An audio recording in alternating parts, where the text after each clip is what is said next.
a housing market crash is coming. Is Austin in 2022 the 2020 the 2008 version of Las Vegas? Listen, kudos to Dom and P who sent me this data last night. If you look at where the housing market is in Austin, Texas, and a comparison of where Las Vegas was in 2008, a housing crash is coming. Applications are slowing down. Interest rates are going high. Pierre told me last night, even on investment properties, the information and the amount of capital that you have to put down is now being changed. For any investor that lived through 2008, they will tell you when the guidelines began to change, that was because the market was getting ready to topple. So now if you go from having to put down 15 to 20% or 20 to 25, there is a major adjustment about to happen. So for everyone who bought at bad prices in the top of the market, I am sorry. I begged you to wait and to be patient. Look at the comps in the area.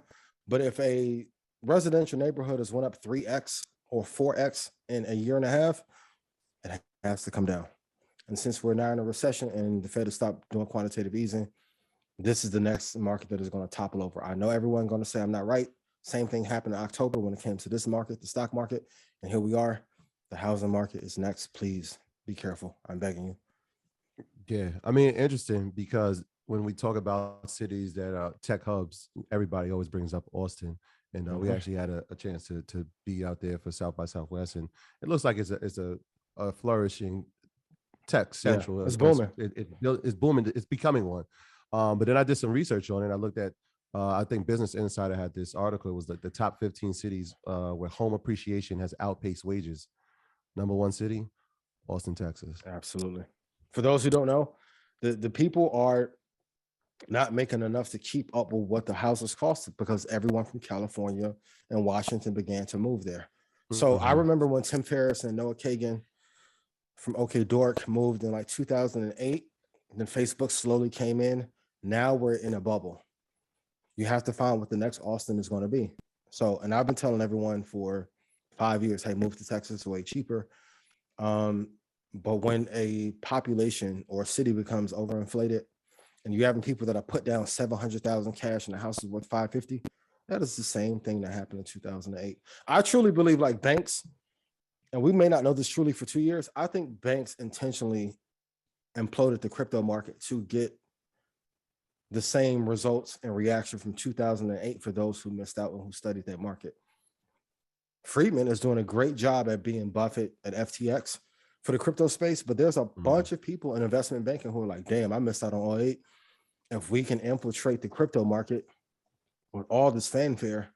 I mean, we saw it when Zillow and Redfin was like buying people houses 20, 30% over value and then tried to sell them back 2 months later.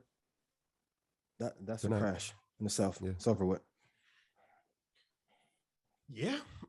Yeah. Well, so what would be your advice for people as far as the real estate? Just be careful. Just make sure you're getting good value. You want Zen answer or Smoothie King answer?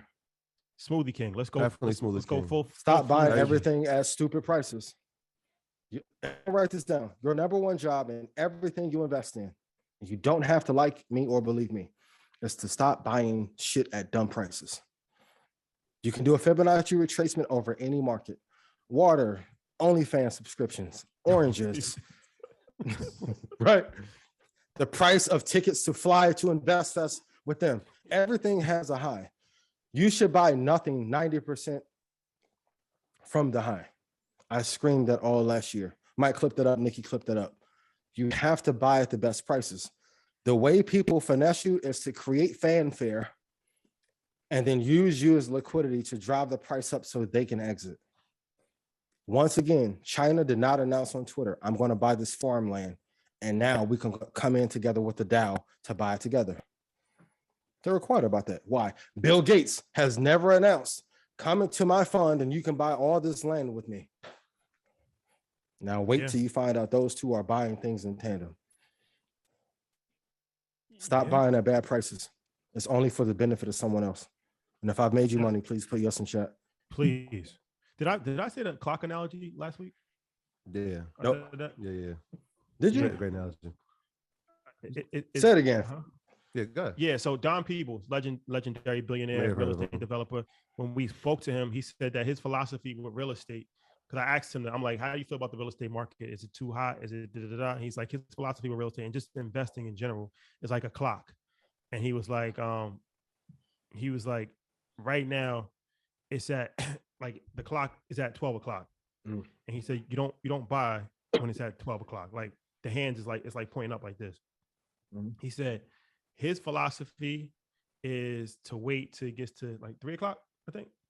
3. Like from 3, he was like, at 3 o'clock, that's when you should start being interested. Mm-hmm. At 4 o'clock, he said from 4 to 8 o'clock is when he's buying. Mhm. From 4 to 8 o'clock is when he's buying.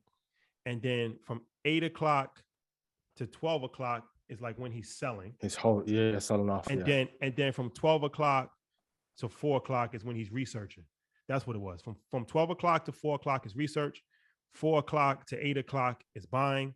8 o'clock to 12 o'clock is selling. Yeah. So Meaning you don't want to be there.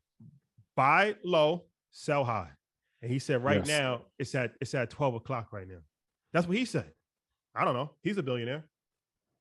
A lot of investing in business comes down to, will you listen to the people that are trying to help you and take your emotions out of it? Hope is not a strategy. Hope is not a strategy. So when everyone, especially in our community, when the entire hood is talking about crypto, stocks, real estate, bro, it's too late. Okay, let's take me. Let's say I go on a press run and I do 10 shows back to back, right? All fire. And I'm doing trap numbers, 1 million out the gate first week. Trap and keys and broke the code on how to get clicks like crazy, right? Then I go to, let's say, iHeart and say, hey, let's bundle this up with EYL and let's do a deal. Who does that benefits me? So in crypto, when I had all this fanfare going and the AMC apes and all that, right? That was to build fanfare to then sell off. You notice almost everybody who was running these funds in crypto are now looking to go work at a bank, or they partner with the bank, or they sold out in some form or fashion. If you do not know who is being finessed in the deal, it is usually you. Even in my finesse, my thing is I want to help you so much that if I go run for president one day, you're like, man, he crazy with that smoothie, can't get them jackets, boy. But he was all right with me. Let me go ahead and vote for him. I want to help you first in advance. So if you do not know who is the beneficiary in a deal or a transaction, or you being a part of a fan club, it is the person who runs it and not you. Investing has considerable risk. Please consult your advisor and listen to what I tell you. I'm begging you. I love y'all. And please be mindful. Extremely important. My graduates from my school being Forbes, bag drop. Bag drop. A mic drop, bag drop. Bag drop.